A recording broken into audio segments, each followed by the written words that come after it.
Hello everyone, this is Ravi Jha. आप सभी का स्वागत है आपके खुद के चैनल टारगेट फॉर आईक्यू में। जैसा कि हम सभी जान रहे हैं कि अभी हाल ही में छत्तीसगढ़ लोक सेवा आयोग के द्वारा छत्तीसगढ़ सिविल जज की वैकेंसी को आउट किया गया है। और अगर हम उस वैकेंसी के कंटेंट को देखते हैं तो हमें ये देखने को मिलता है कि लगभग, अगर मैं गलत नहीं हूँ, तो 15 सब्जेक्ट है जो कि आपके छत्तीसगढ़ सिविल जज के अंदर एज ए सिलेबस का पार्ट है। अगर हम उन 15 के 15 सब्जेक्ट का डाइसेक्शन करते हैं तो हमें यह पता चलता है कि उनमें से 10 सब्जेक्ट ऐसे हैं जो लगभग मेजर और माइनर हैं, जो आपको छत्तीसगढ़ के अलावा अदर स्टेट में भी देखने को मिलेंगे। लेकिन जो 5 आपके लोकल एप्स हैं वो स्पेशली डिजाइन किए गए हैं सिर्फ और सिर्फ छत्तीसगढ़ के पॉइंट ऑफ व्यू से। तो कुल मिला के देखा जाए तो छत्तीसगढ़ सिविल जज के अंदर आपको 15 सब्जेक्ट का एक कॉम्बिनेशन देखने को मिलता है। हर सब्जेक्ट अपने आप में एक महत्वपूर्ण रोल अदा करता है, चाहे वो छोटा हो, बड़ा हो या वो आपका लोकल एक्ट ही क्यों ना हो, क्योंकि ये सभी के सभी सब्जेक्ट ओवरऑल आपकी ओवरऑल मेरिट को डिसाइड करते हैं। और इन्हीं सारी चीजों को ध्यान में रखते हुए टारगेट फॉर आईक्यू पे एक स्पेशल बैच आपका रन किया जा रहा है, जो सिर्फ और सिर्फ प्योरली आपका डेडिकेटेड है छत्तीसगढ़ सिविल जज के पॉइंट ऑफ व्यू से। उस बैच के अंदर आपकी पर डे लाइव क्लासेस होती है। अगर आप चाहें तो आप उसको रिकॉर्डेड वर्जन में नंबर ऑफ टाइम्स एक्सेस कर सकते हैं, तब तक जब तक कि आपका एग्जाम कंडक्ट नहीं हो जाता। अपार्ट फ्रॉम दैट, जो भी टारगेट फॉर आईक्यू की तरफ से आपको नोट्स दिए जाएंगे या जो भी टेस्ट सीरीज आपको दी जाएंगी वो आपके लिए एक एडिशनल पैकेज होता है। और इन सारी चीजों के अलावा एक सबसे महत्वपूर्ण चीज ये है कि वैसे तो हम ज्यादातर चीजों को कोशिश करते हैं आपके ऐप के ऊपर डिस्कस करने की, लेकिन समय समय पर कुछ चीजें आपसे यूट्यूब के माध्यम से भी डिस्कस की जाएंगी। लाइक आपका प्रीवियस ईयर क्वेश्चन पेपर्स हो गए, लाइक्स आपके बहुत सारे ऐसे शॉर्ट वीडियोस हो गए जो आपके एग्जामिनेशन के पॉइंट ऑफ व्यू से महत्वपूर्ण हैं। तो आज उसी पर चर्चा को ध्यान में रखते हुए मैं रवि झा आपके साथ चर्चा करूंगा छत्तीसगढ़ पीसीएसजे 2023 को ध्यान में रखते हुए छत्तीसगढ़ रेंट कंट्रोल एक्ट 2011 को। अब आमतौर पे ये जो आपका लोकल एक्ट है, हर लोकल एक्ट का एक बेसिक फ्रेमवर्क होता है। उसके बारे में आपको पता होना चाहिए कि कहां से कितना और किस रूप में सवाल पूछे जा सकते हैं।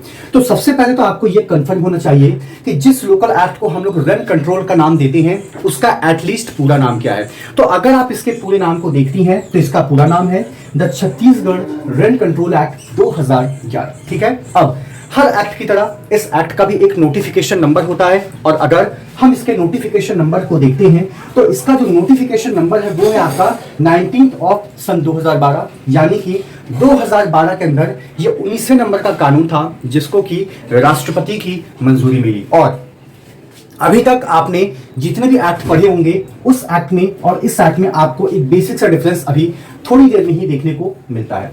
उसके बाद अगर हम बात करते हैं संविधान के प्रोस्पेक्टिव से, तो हमारे यहाँ जो संविधान की स्टेट लिस्ट है उसमें इसका एंट्री नंबर है 18। अब आप लोगों को यह पता होगा कि अगर आप लोगों ने संविधान को देखा है तो हमारे संविधान में अमूमन 3 तरह की लिस्ट का जिक्र किया गया है, स्टेट लिस्ट, यूनियन लिस्ट और कंकरेंट लिस्ट। स्टेट लिस्ट के अंदर वो सब्जेक्ट मैटर होते हैं जिसके ऊपर कानून बनाने का अधिकार सिर्फ और सिर्फ राज्य सरकार का होता है। यूनियन लिस्ट की बात करें तो इसके अंदर उन सब्जेक्ट मैटर को डाला गया है जहां पर कानून सिर्फ और सिर्फ देश की संसद के द्वारा बनाया जा सकता है। और जब हम कंकरेंट लिस्ट की बात करते हैं तो इसके अंदर वो सब्जेक्ट मैटर्स होते हैं जहां पर यूनियन और स्टेट दोनों में से कोई भी चाहे कानून का निर्माण कर सकती है। ये बात अलग है कि अगर दोनों ही संस्थाओं के द्वारा कानून का निर्माण किया जाता है तो जाहिर सी बात है जो कानून देश की संसद के द्वारा बनाया जाएगा, भले ही वो बाद में क्यों ना बनाया जाए, वही आपका प्रिवेल करता है। तो यहाँ पर एंट्री लिस्ट से भी कई बार सवाल पूछ लिए जाते हैं। अब अगर हम बात करते हैं तो यहाँ पे 3 चीजों के ऊपर आपको फोकस देने की जरूरत है। पहली डेट है आपके पास 23 मई सन 2011, जो बात करता है गवर्नर असेंट डेट की। इसका मतलब यह है कि जो 23 मई सन 2011 है वो दिन है जिस दिन इसको छत्तीसगढ़ के राज्यपाल यानी कि गवर्नर की सहमति मिली। उसके बाद इसमें दूसरी डेट आपको देखने को मिलती है 5 अक्टूबर सन 2012, और ये वो डेट है जिस दिन राष्ट्रपति की मंजूरी आपको देखने को मिलती है। उसके बाद अगर हम इसके तीसरे डेट की बात करते हैं तो वो डेट है आपकी 6 अक्टूबर सन 2012। और अगर मैं गलत नहीं हूं तो ये बात पूर्ण रूप से दावे के साथ कही जा सकती है कि ये डेट आपके एग्जामिनेशन के पॉइंट ऑफ व्यू से बहुत ही महत्वपूर्ण है, क्योंकि ये बात करता है आपके इन्फोर्समेंट डेट को लेके। आमतौर पे ये वो डेट है जिस दिन इसको ऑफिशियली गजट में नोटिफाई किया गया। आमतौर पे ये वो डेट है जिस दिन इसको इन्फोर्स किया गया, यानी कि इसको लागू किया गया। तो इतनी चीजों के बारे में तो एटलीस्ट आपको बेसिक जानकारी होनी ही चाहिए। उसके बाद अगर हम देखें तो इस एक्ट के अंदर आपको कोई भी चैप्टर देखने को नहीं मिलता है। इस एक्ट के अंदर मात्र और मात्र 14 सेक्शंस आपको देखने को मिलते हैं और उसके अलावा 4 शेड्यूल भी आपको देखने को मिलते हैं। अगर हम उन 4 शेड्यूल को बाइफरकेट करें तो जो शेड्यूल नंबर 1 और 4 है, ये आमतौर पर आपके जो किराएदार होते हैं, दैट इज कॉल्ड आपका टेनेंट्स, उनके राइट्स एंड लायबिलिटीज को लेकर बात करता है। और जो शेड्यूल नंबर 2 और 3 है, ये अमूमन आपके लैंडलॉर्ड के राइट्स एंड लायबिलिटीज को लेकर बात करता है। तो आपके पास जितने भी लोकल एक्ट हैं या हर वो एक्ट जो अपने आप में कोडिफाइड है, कम से कम उस एक्ट का पूरा नाम क्या है, उसका नोटिफिकेशन नंबर क्या है, उसकी डेट ऑफ एसेंट क्या है, उसकी डेट ऑफ इन्फोर्समेंट क्या है, क्या उस एक्ट के अंदर किसी प्रकार के प्रियम्बल का जिक्र किया गया है, क्या उस एक्ट के अंदर सेक्शंस हैं, चैप्टर्स हैं, पार्ट है, शेड्यूल है, और अगर ये चीजें हैं तो कम से कम आपको इसके बारे में पूरी जानकारी होनी चाहिए। रहा सवाल, अगर हम सिर्फ और सिर्फ इस छत्तीसगढ़ रेंट कंट्रोल एक्ट की बात करें तो यहां पर अमूमन आपसे 2 से 3 सवाल पूछे जा सकते हैं।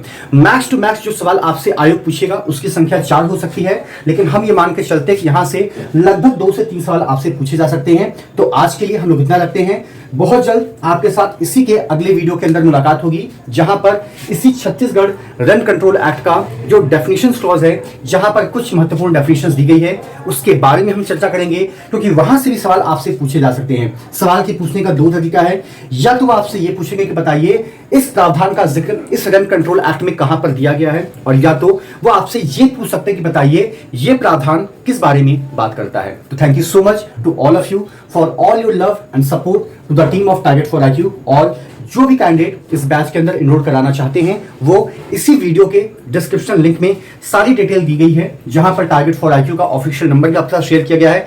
उस नंबर पे आप कॉल या मैसेज करके इनरोलमेंट प्रोसीजर के बारे में जानकारी ले सकते हैं। Thank you so much to all of you. Thanks a lot.